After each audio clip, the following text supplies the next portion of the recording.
I never thought that one single night could change the course of my entire life. But that's exactly what happened. And before I dive deep into this story, let me ask you something. When was the last time someone betrayed you so badly that it left a scar on your soul?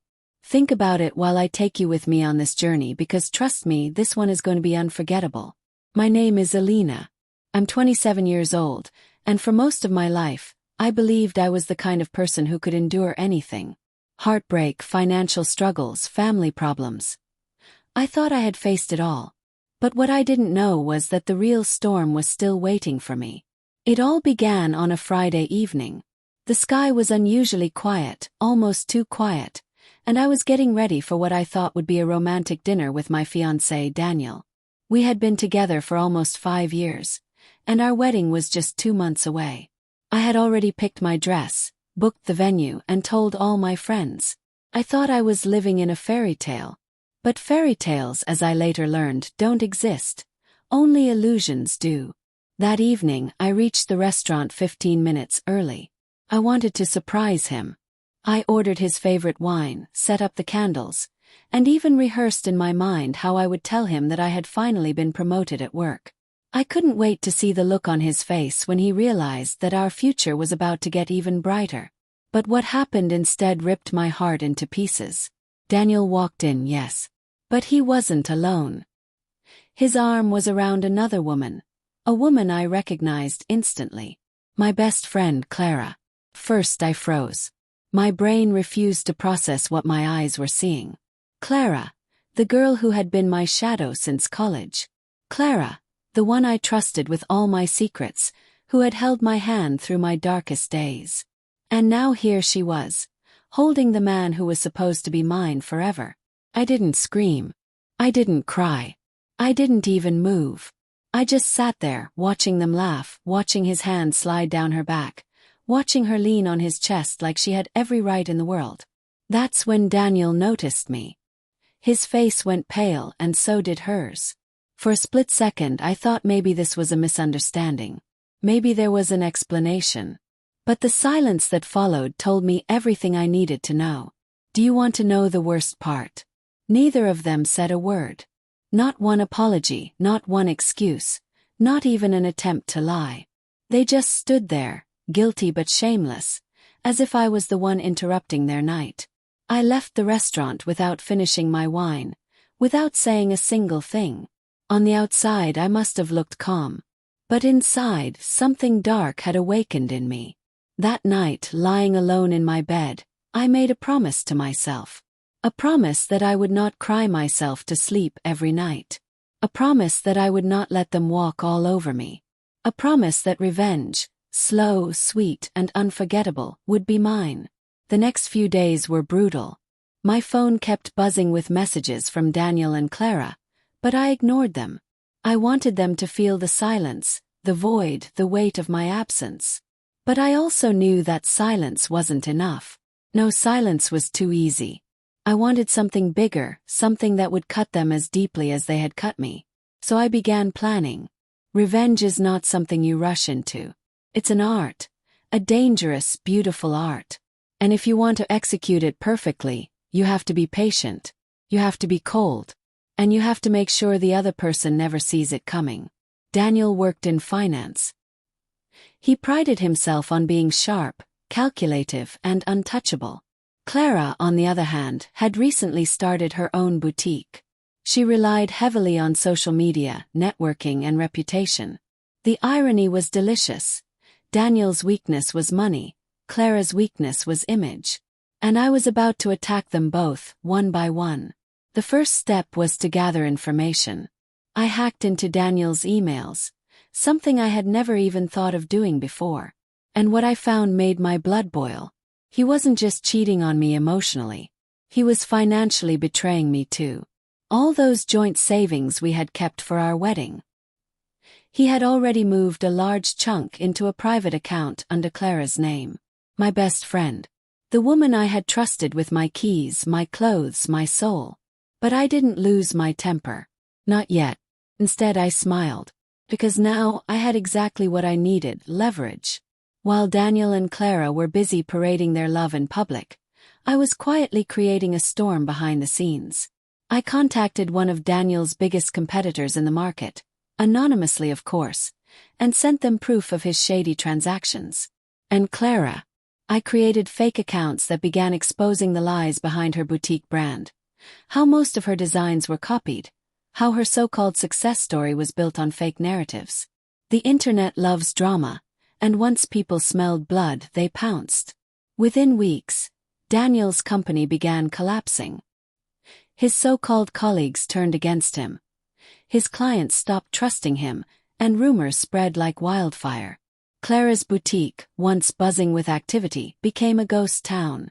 Her Instagram comments were filled with accusations, and her reputation took a nosedive. But here's the twist. Neither of them suspected me. Not once. They thought their downfall was just bad luck, just life turning against them. And that's what made it so sweet. You see, revenge isn't just about destroying someone. It's about making sure they feel every single ounce of pain you once felt. It's about watching them crumble slowly, piece by piece, until they have nothing left. And trust me, this was only the beginning. The beauty of revenge is that it doesn't need to be loud. Just needs to be precise. And while Daniel and Clara were still walking around thinking they had won, I was silently tightening the noose around their necks. Weeks passed. Daniel tried reaching out to me again, this time not with apologies but with anger. He accused me of being immature, of not giving him a chance to explain. The audacity of that man still shocks me to this day. Explain what? That he betrayed me with my best friend. That he stole the money we had saved together for our future. Or that he thought I was too naive to notice. His words no longer had power over me. In fact, they only fueled the fire burning inside me. Clara, on the other hand, tried the guilt card. She sent me long messages about how love just happens, and that she never planned to fall for Daniel.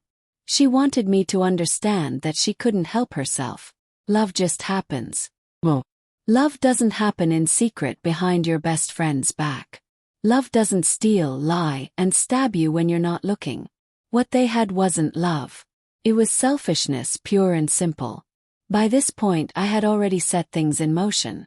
Daniel's company had begun spiraling downward, and he was desperate to find investors to keep it afloat. I made sure those investors heard only the worst about him. Anonymous letters, leaked documents, whispers in the right ears, all carefully crafted by me. Clara's boutique, too, had become a ticking time bomb. She relied heavily on influencers to market her products. And guess who those influencers were now receiving emails from? Me. I showed them proof of her copied designs, screenshots of her shady conversations, and even a few pictures that she thought were private. Let's just say those influencers wanted nothing to do with her anymore. But here's the best part. I didn't just want them to lose money or reputation. That would be too easy. I wanted them to feel abandoned, the same way I had felt that night in the restaurant. So I began working on their relationship itself. Because what is betrayal if not mirrored back? You see, Clara always had a fragile ego. She thrived on being adored, being told she was better than everyone else. And Daniel, well, he was the kind of man who loved control. So I started feeding them both lies, carefully, subtly. I sent Daniel anonymous messages suggesting Clara was still seeing another man. And to Clara I sent screenshots, fake ones of course, showing Daniel flirting with women online. They began doubting each other. Slowly, their perfect little bubble began to crack. Do you know what it feels like to watch two people who destroyed your world begin destroying each other? It's a strange mix of satisfaction and sorrow. A part of me still hated myself for caring, but the larger part of me reveled in the justice of it all. Months went by, and they were shadows of who they used to be. Daniel lost his job completely. Clara shut down her boutique after drowning in debt. And their relationship, the one they had sacrificed me for, became nothing more than daily screaming matches and broken trust. And that's when I made my final move. One evening, Clara showed up at my apartment door. Her face was pale, her eyes swollen from crying. For a second I almost felt pity. Almost. She begged me to talk, to forgive her, to maybe even help her. Can you imagine the irony? The same woman who once laughed with Daniel while I sat broken-hearted at that restaurant, now begging for scraps of my forgiveness.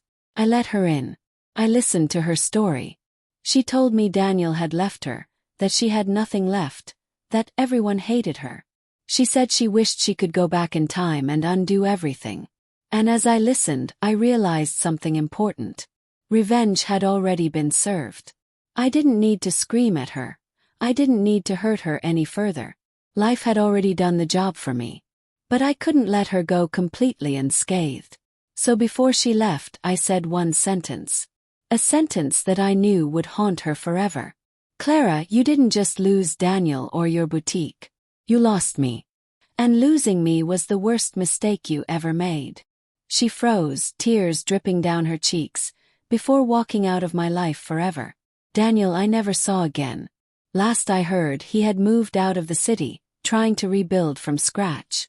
But the thing about betrayal is that it never really leaves you.